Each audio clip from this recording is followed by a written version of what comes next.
Claire didn't cry when she found the photo. That would come later. At first, she just stared at it, her hands trembling as if her own muscles refused to believe what her eyes were showing her. The girl in the image looked terrified, her cheeks flushed with what could have been fear or something far worse. Her lips parted in what might have been a scream had the camera not frozen the moment in eerie stillness. Claire wasn't supposed to find that photo. No one was. It had been hidden in a place no reasonable person would ever think to look, sealed away beneath her basement floor under layers of wood, adhesive, and silence. What she and Dan thought was a quaint fixer-upper with creaky stairs and dated wallpaper turned out to be a tomb of secrets built by a man who smiled at his neighbors and paid his rent on time. The moment Claire lifted that trapdoor and looked down into the cold concrete room, everything about her life, her safety, her sanity, her trust in ordinary things, shifted. She didn't know then that she had just stepped into the ending of one mystery and the beginning of something much, much darker. When Dan and Claire Thompson found the listing for the house on Grey Ridge Lane, it seemed like the kind of break that only happens to lucky people. They weren't especially lucky, not yet anyway. They were just tired. Tired of paying rent to landlords who never fix things. Tired of arguing over limited space. Tired of feeling like they were waiting for life to start. So when a two-bedroom home with a finished basement popped up in their price range, well below market value, they jumped. The photos looked good. Wood floors, a big backyard, even a recently remodeled kitchen. There were only a few shots of the basement, but that didn't bother them. Probably just laundry machines, Dan had shrugged. The listing agent was vague about why it was so cheap, offering a half-hearted explanation about a foreclosure and some light upkeep needed. But they were eager. The papers were signed within a week. In hindsight, Claire would say the house didn't feel wrong right away. Felt too quiet. Like someone had vacuumed up every ounce of history and left the shell standing. Still, the first month was smooth. Dan got to work designing shelves and organizing tools.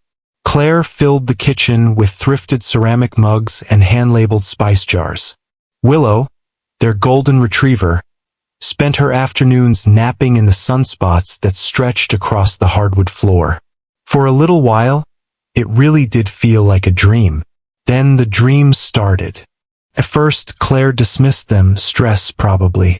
Moving was always exhausting, and she'd taken on extra shifts at the school to make up for the closing costs. But there was something different about these dreams. They weren't abstract or symbolic. They were grounded, tangible, real.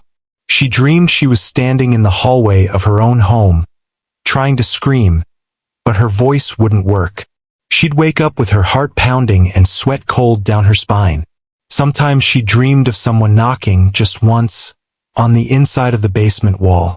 She didn't tell Dan. He'd think she was just worn out. And maybe she was. Until one afternoon, when a noise confirmed it wasn't all in her head. Claire was stacking baking trays in the kitchen when she dropped a glass jar of pickles. It shattered on the floor and rolled down the short set of stairs leading to the basement. It landed with a dull, strange thump. Not a bounce. Not a crash. A heavy sound, like it had landed on something hollow. She paused, cocked her head. Maybe she imagined it. But that night, their dog Willow refused to go down the basement stairs. She stood at the top, tail stiff, ears forward. Then she growled. Not a bark, not her usual anxious whining. A deep, primal sound Claire had never heard from her dog before. And she was staring straight at the far left corner of the basement. Claire called Dan and they went down together. Dan brought a flashlight. "It's probably mice," he said, half hopeful. They checked behind boxes, under the water heater. Nothing. But when Claire stepped on a part of the floor near the corner, it creaked in a way the rest didn't. A dull, muffled give. She knelt down and brushed her hand over the carpet. Felt slightly loose. Dan helped her pull it back. Underneath, the wood was uneven. One particular section, A 4 by 4 square was a slightly different shade and pattern. Dan knocked. Thump. Hollow. Claire stared at him. That's not normal, right? He fetched a crowbar. The piece of floor was sealed down with adhesive and tiny screws along the perimeter. Took time and a lot of force, but finally it cracked. Underneath, they found a square shaft, a kind of hidden crawl space, and at the bottom, a metal trapdoor.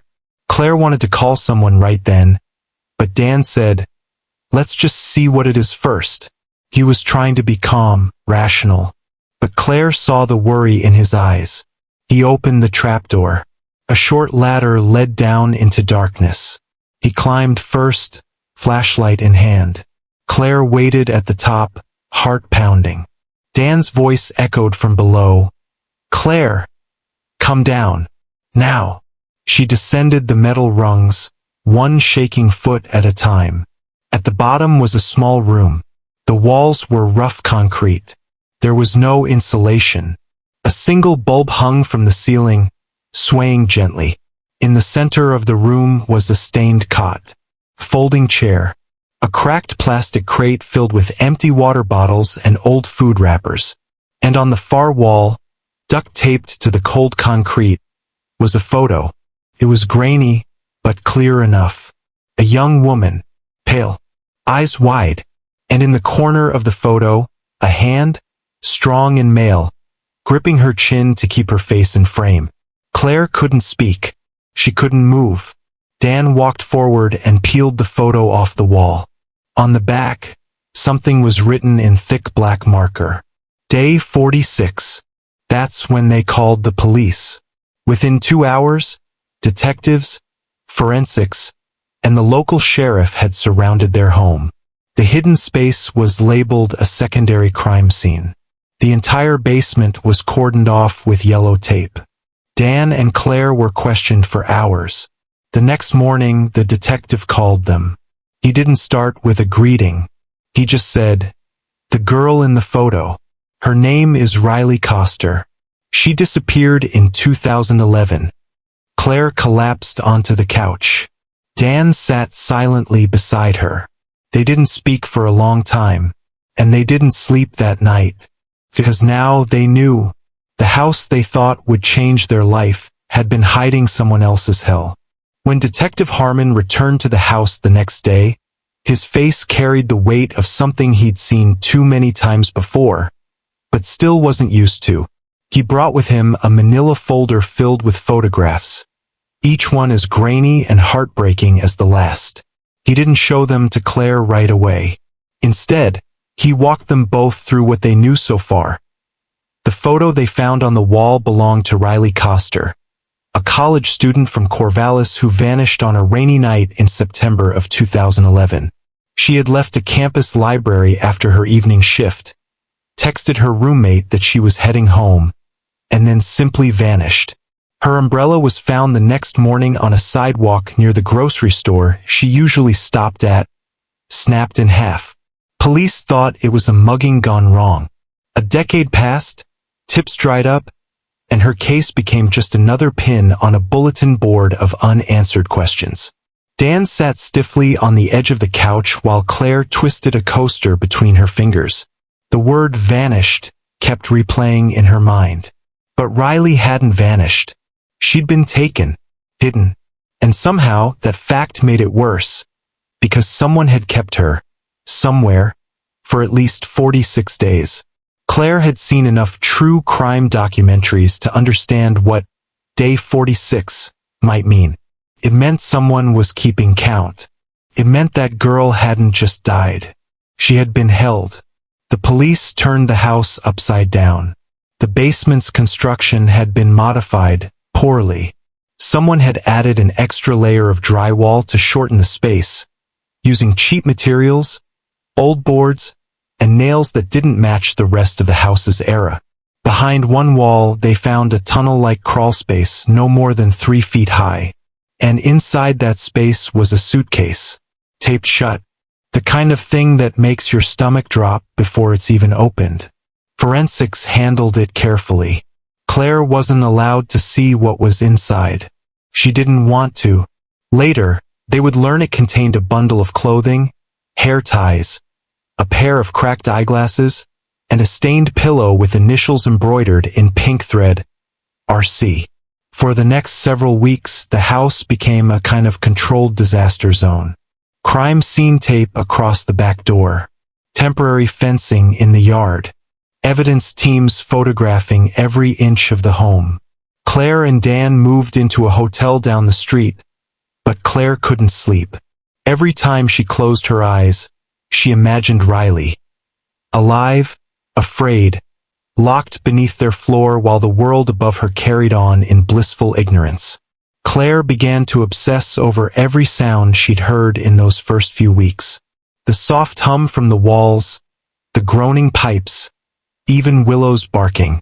She wondered, had they heard her? Had she been screaming? Had anyone, at any point, come close enough to save her? But perhaps the most haunting detail was that no one knew how long Riley had actually been alive in that space. The only clue was the photo marked Day 46. Beyond that, nothing. No journal. No calendar. No final tally etched into the wall like in the movies. Just silence. Then came the name. Detective Harmon sat them down one morning in the hotel lounge. He looked exhausted. Claire could tell he hadn't slept either. "The man who lived here before you," he said slowly. His name was Thomas Halloran. Dan glanced up. The realtor said it was foreclosed. No next of kin. Harmon nodded. "That's true. But we did some digging. Thomas Halloran was using that name when he bought this house in 1994. But we've matched fingerprints on file from an incident in 1989, under the name Charles Weathers. Before that, another alias. 3 states. 5 addresses. 2 restraining orders. But never any convictions." Claire's mouth was dry. "So he's been doing this for a while." Harmon looked at her solemn. "We think so." The timeline that began to emerge was staggering. Every few years Halloran, if that was even his real name, moved. Always to a modest, older home. Always with a basement or a crawl space. He paid in cash when possible. Used P.O. boxes. Never socialized with neighbors. A complete ghost, just grounded enough to seem forgettable. He worked as a freelance electrician under multiple names, giving him access to homes, layouts, circuit panels, blueprints. He knew how to modify space without being noticed. In 2002, he'd lived in a duplex in Spokane. A 21-year-old waitress named Hannah Talbot went missing 3 blocks from that address. In 2006, he was renting a property in Bellingham. A jogger named Tessa Laney was last seen running past his street. Both cases were cold. No leads. No witnesses. But now, with Claire and Dan's house turned upside down, evidence began to surface. Fibers, receipts. Even old disposable camera film found in a rusted tackle box beneath the workbench in the garage. Halloran hadn't just hidden his crimes. He'd archived them. And yet, the man himself was still missing. Detective Harmon didn't say it directly, but Claire could feel the helplessness behind his words. They had evidence. They had connections. But they didn't have him. And every day that passed, the trail grew colder. Dan tried to be the logical one. He talked about renovations, reselling, trying to move on. But Claire couldn't. Not yet. She spent hours on missing person forums, Reddit threads, and cold case podcasts. She downloaded every image of Riley Coster she could find, comparing them to the one in the basement, as if there might be a secret hidden in her eyes. One night, Claire finally broke down. She stood in the middle of the hotel room and said, "What if she's not the only one? What if there were more? And no one ever looked?" Dan hugged her, but his arms felt fragile, like even he was barely holding it together. A week later, the police returned to the house to tear up more of the basement floor. Beneath the far corner, beneath the boards and soil and even concrete fill, they uncovered something else. A trapdoor. Smaller. Older. This one had rusted hinges and had been sealed with steel bolts, the kind only someone with a welding kit could install. Inside was a narrow space, 4 feet long, 2 feet high, and in it, bones. The forensic team didn't say much at first. It was standard protocol, don't speculate, don't promise anything. But Claire didn't need an official report to understand what they'd found.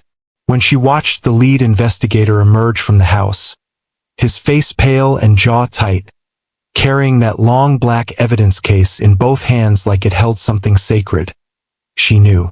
It wasn't just bones. It was someone who'd once been alive and scared and breathing beneath the floor of the house she now called her own. The bones were partial, mostly long bones and fragments. But among them, tucked into the soil like a dark secret, was a bracelet. A simple beaded thing. Yellow and green plastic, with faded letters that spelled out TSS. For Claire, that was the moment she stopped sleeping. Tess Laney had been missing since 2006. She was 22, an avid runner. Disappeared during an afternoon jog in Bellingham, Washington. Her body was never found. No suspect ever identified. But now, 16 years later, her name was stitched back together, bead by bead, beneath a trapdoor in Claire's basement. For the detectives, this discovery was monumental. For Claire and Dan, it was devastating. The house was no longer just a crime scene. It was a burial site, a trophy room, a museum for a killer's ego. Investigators now believed that Thomas Halloran had been operating for decades, maybe longer. He didn't kill at random. He planned. He watched. He chose victims whose routines were predictable. Women who lived alone, walked the same paths, trusted familiar places. He studied them the way you'd study a map, slowly, meticulously, until you knew every inch by heart. One thing kept surfacing in every new revelation. The man had patience. Halloran didn't abduct on impulse. He stalked. Some of his victims were surveilled for over a year before he made a move. That level of control wasn't just frightening, it was rare. Most predators falter, rush, get sloppy. But Halloran was deliberate, almost surgical. The news spread fast.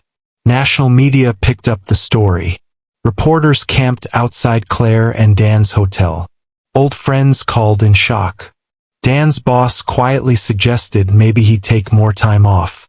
Claire's school brought in a substitute. None of it felt real.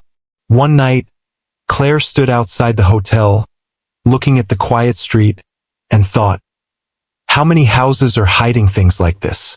How many people go missing, only to end up buried in basements while the world above them carries on? Working, cooking, laughing, forgetting? The house, meanwhile, was dismantled layer by layer. The garage was gutted. The attic scraped clean. Every nail and beam inspected. And then they found the journals. Inside a sealed toolbox beneath a false floor panel in the garage were 5 composition notebooks. Claire wasn't allowed to read them, classified as evidence, but Detective Harmon gave her a summary. The entries were sporadic, obsessive. Some pages were filled with detailed notes about electrical currents and ventilation design. Others were darker. Descriptions of subjects, daily updates, feeding schedules, behavioral analysis like someone watching a lab experiment. One phrase repeated several times. The silence teaches them faster. There were lists too. Names, locations, times. In one notebook, RC was listed with dates, 46 of them. Riley had been alive for at least that long, maybe more. Next to her initials, a single check mark. There was no remorse, no explanation, just a man writing out his routines with the calm detachment of a grocery list. Investigators now believed there were at least 5 victims. 2 were confirmed, Riley and Tess. The third set of remains was still unidentified, but forensics hinted at a younger female, possibly a teenager.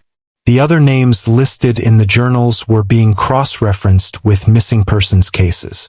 It was overwhelming, like pulling a thread and watching the entire world unravel.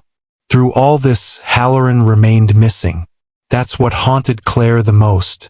He wasn't in custody. He wasn't dead. He was somewhere, breathing the same air, watching the same news, maybe living in someone else's basement, maybe already building another room. The FBI released a composite sketch based on old ID photos, driver's licenses, and passport applications under his various aliases. He was average-looking, white male, mid-60s, receding gray hair, unremarkable build. The kind of man you wouldn't look twice at in a grocery store. And that was the terrifying part. He could disappear into a crowd and no one would ever know. Because Halloran didn't need to be memorable. He needed to be invisible. And he'd mastered that art. Weeks turned into months. Dan started talking about moving, leaving Oregon altogether. Claire didn't argue, but she couldn't leave, not yet. She started attending meetings for families of missing persons. She spoke quietly at first, then more confidently, until she was invited to share her story on a podcast. "You're the one who found the girl in the photo," the host said. Claire nodded, but what she wanted to say was, "No, I'm the one who lived above her, while she suffered in silence. I'm the one who heard the house creak at night and did nothing. I'm the one who came too late." The podcast episode went viral. Listeners flooded the comment sections with grief, anger, theories. Some blamed the system. Some blamed men like Halloran. A few, quietly and cruelly, blamed Claire, asking how she could have lived there for weeks and not known. She didn't reply to those, but they stuck. Then, one cold November evening, Claire got a call. Detective Harmon. They had a lead.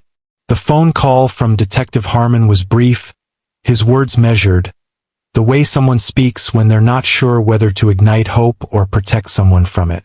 He told Claire to come down to the station. "It's something you should hear in person," he said. That was all. Dan offered to come with her, but Claire shook her head. She needed to walk in there on her own. This wasn't something she wanted buffered through someone else's emotions. She needed it raw, needed it to settle in her chest the way everything else had these past few months. Like gravel and cold steel. The drive was quiet. The trees that lined the roads seemed darker than usual, the wind sharper. The sky had that gray heaviness that comes before winter storms. When Claire walked into the precinct, Harmon was already waiting. His eyes were tired, his suit more wrinkled than usual. He offered her a seat and poured her a cup of stale coffee she didn't touch. He placed a folder on the table between them. "We may have found him." Claire's stomach dropped.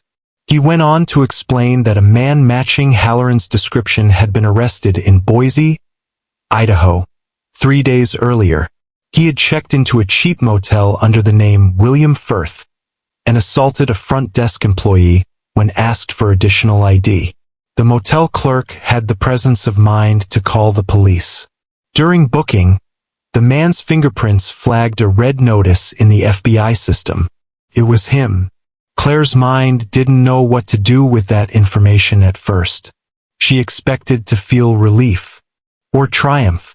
Instead, she felt dizzy, as if her body couldn't keep up with her thoughts. "They confirmed it's him?" she asked. Harmon nodded. Same fingerprints. Same man. After almost a year on the run. What was he doing in Boise? Just existing, Harmon said with a bitter smile. Working odd jobs. Living under fake names. Keeping to himself. Again. Claire leaned back in her chair. He was just living. Yes, Harmon said. Like nothing ever happened. That was the part that stuck with her. The audacity of it. To bury people beneath floorboards and then move somewhere else to quietly eat pancakes in a diner. to go to sleep in clean sheets while parents were still putting up missing posters for daughters long gone.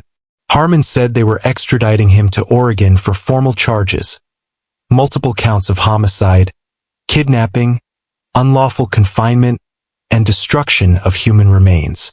The case would be complex, but the evidence was overwhelming. The journals, the DNA, the remains, the photos. Claire asked if she would have to testify. Harmon paused, then said yes. That night, Claire sat awake in bed, staring at the ceiling of the hotel room that no longer felt temporary. The walls were too clean, the light too sterile. She wondered what kind of motel room Halloran had been living in. Had he laughed at TV shows? Watched the news about his own crimes? Did he feel proud? Or was he just waiting? In the weeks that followed, preparations for trial began. Prosecutors contacted Claire. Victims' families were flown in. She met Tess Laney's sister, a woman named Morgan, who looked like grief had dried out every part of her soul except for the fire in her eyes. They sat together in a small conference room, comparing notes, timelines, theories. They didn't cry. They didn't need to. Their silence carried weight. When the trial began, the courtroom was packed. Media vans parked outside the courthouse. The headline on every local channel read something like, "Basement killer faces justice after decades on the run." Halloran looked older than his photos. Gaunt, tired, but not scared, not apologetic. He sat still, hands folded, eyes scanning the room as if he were bored. Claire didn't expect him to look at her, but he did, just once. And when their eyes met, she expected hatred or arrogance. Instead, what she saw chilled her more than either, nothing, just absence, like looking into the eyes of a wolf that doesn't know it's a wolf. The trial lasted 9 weeks. The evidence was airtight. The defense tried to plead mental instability, but no one bought it. The journals alone were too methodical, too calculated. One entry, entered into evidence and read aloud, chilled the courtroom into complete silence. Still quiet, she stopped asking questions on day 17. By day 30, she knew when to kneel. The silence teaches them faster. Claire left the courtroom that day and threw up in the parking lot. The jury deliberated for just under 4 hours. Guilty on all counts. Life without parole. But the victory felt strange. Hollow even, because nothing about it brought anyone back. It didn't undo the years. It didn't clean the basement or replace the innocence that had been scraped out of that house like rot. It just ended a chapter. A few months after the sentencing, Claire and Dan returned to the house one last time. The crime scene tape had been removed. The forensics van was gone. The grass had grown wild around the edges of the porch. The house looked smaller somehow, worn out, like it had aged a decade in a single year. They didn't go inside. Claire simply stood in the yard, hands in her coat pockets, and looked at the basement window. She imagined the photo still taped to the wall. Riley's eyes, wide and waiting, locked forever in that moment. Dan asked if she was okay. She said, no, but she was getting there. They listed the house for sale 2 months later. It sat on the market longer than expected. Word had spread after all. No one wanted to live above the dead. Eventually, it was bought by a young couple who said they weren't superstitious. Claire didn't ask their names. She didn't want to know. But before handing over the keys, she left one thing behind. In the hallway closet, behind a loose panel, she tucked a photo. Not of Riley, of all the girls, all the known victims, each one smiling in the last photo taken before they disappeared. She taped it there and wrote one sentence beneath it in ink. Let them never be forgotten. In the months following the trial, Claire found herself suspended in an in-between space, no longer consumed by fear, but not yet free of it either. Every noise at night still raised her heart rate. Every unexpected knock still sent her thoughts spiraling. Even simple things, folding laundry, grocery shopping, walking past the old hardware aisle at Home Depot, would stir memories of that room. The one with no windows. The one with no air. She began attending group therapy. Not for victims exactly, but for people who had lived inside tragedies. Survivors by proximity. There, she met others who'd discovered bodies, who'd lived in houses with histories, who'd open closets and crawl spaces and basements only to have their entire world shift underneath them. Claire didn't say much at first. She listened. A man who had found his missing brother's car buried under a rented storage unit. A woman who bought a farmhouse, only to discover her landlord's daughter had disappeared from that very land in the 80s. They all shared the same look in their eyes, like they weren't quite anchored anymore.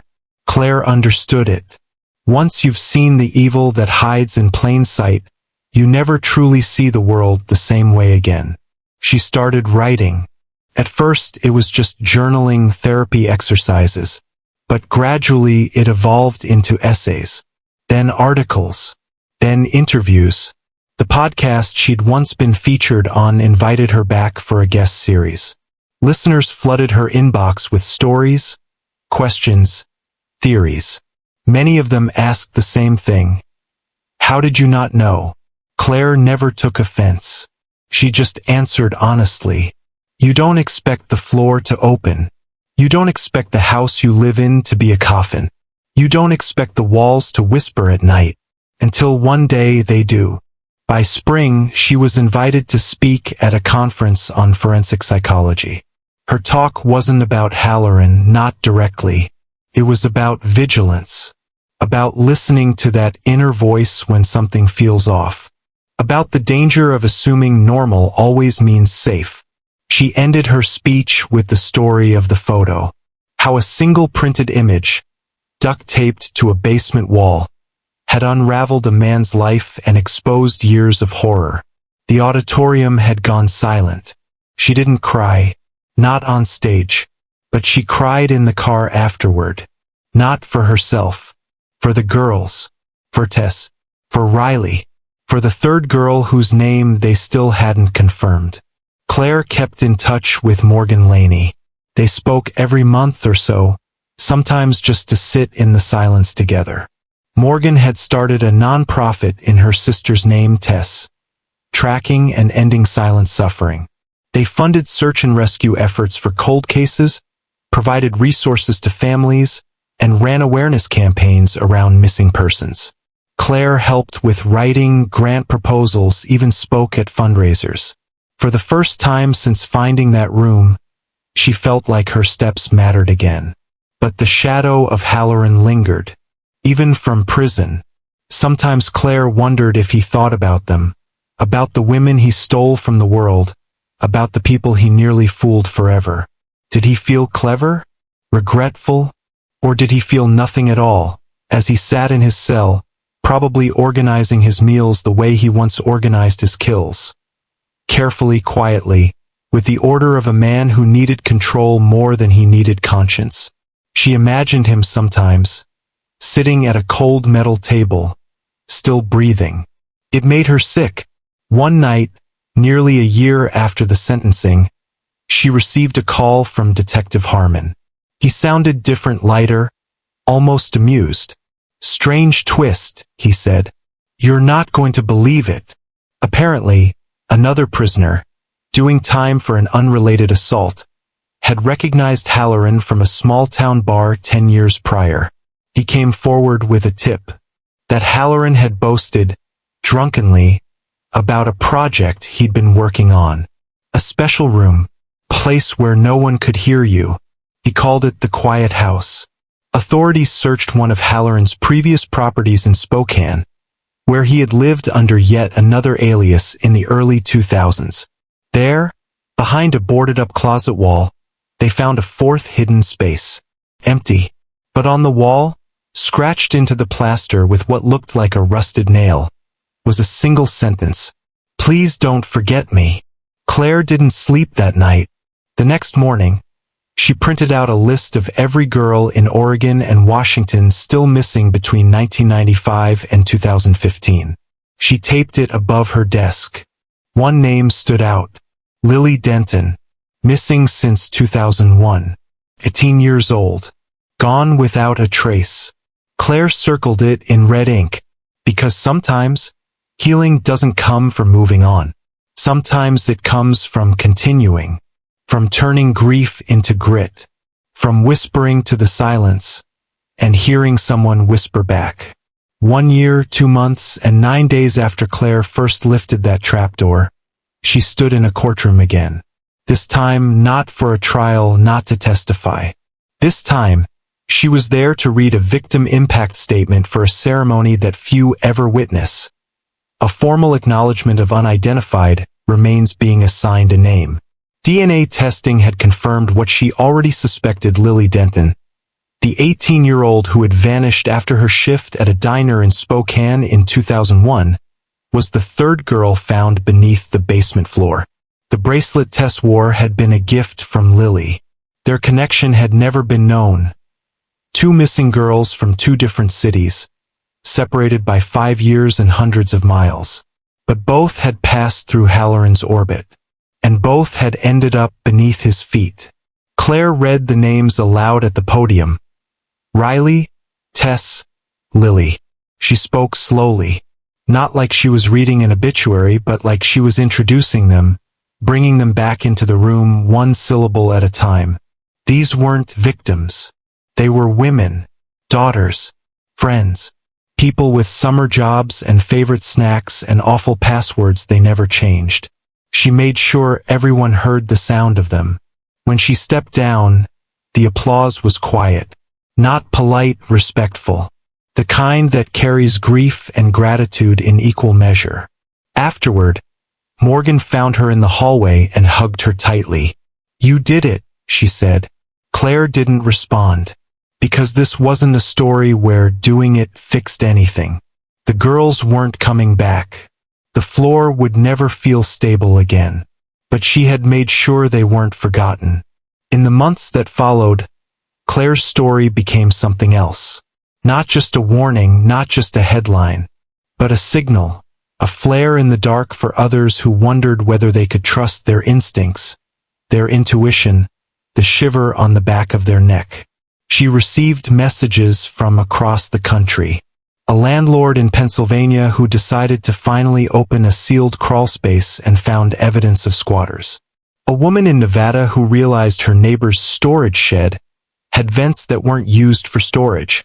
A teenager in Montana who saw her mother cry for the first time when she confessed she'd also escaped from a man who kept locks inside his bedroom door. Claire read every story. She responded to as many as she could, and she kept writing. Eventually, her work was compiled into a memoir titled Under the Floorboards. It reached the top of several true crime bestseller lists. But Claire never cared about that. What mattered were the people who read it and felt less alone. The people who asked questions. The people who knocked twice on a door they would have ignored before. The house on Gray Ridge Lane was eventually torn down. No one wanted it, and the city declared it a psychological hazard. Claire didn't attend the demolition, but she watched it online, brick by brick, board by board, until all that remained was earth, clean and exposed. Later that year, a park was built in its place, a quiet one, with benches, flowers, and a single plaque near the entrance that read, "This land remembers, so we don't have to forget." Every spring, Claire visits. She sits beneath the cherry tree planted at the center and reads the names carved in stone. She whispers them softly, not for the world, but for herself, because silence may teach the cruel, but memory is what keeps the lost alive. And this time they would never be buried again.